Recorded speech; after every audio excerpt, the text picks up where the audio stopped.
ఇవేనండి గేట్లు.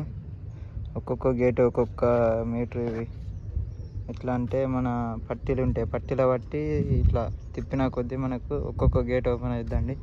ఇదేనండి. ఇది మొత్తం ఎన్ని గేట్లు అంటే మనకు 10 గేట్లు ఉన్నాయండి.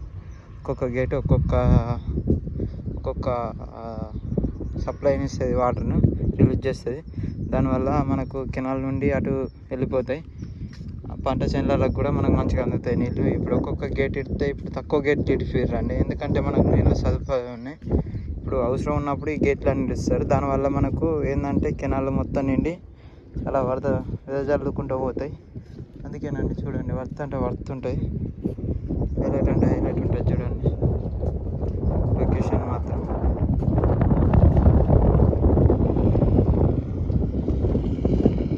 చూడండి. లొకేషన్ అయితే అంత అద్భుతంగా ఉంది. చూడండి, సూపర్ అంటే సూపర్ ఉన్నది.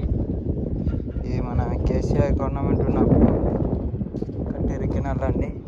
లిఫ్ట్ ఇరిగేషన్ ప్రాజెక్ట్స్ అన్నీ దాదాపు అన్నీ మస్తు చేసిండు లిఫ్ట్ ఇరిగేషన్ ప్రాజెక్టులు అయితే.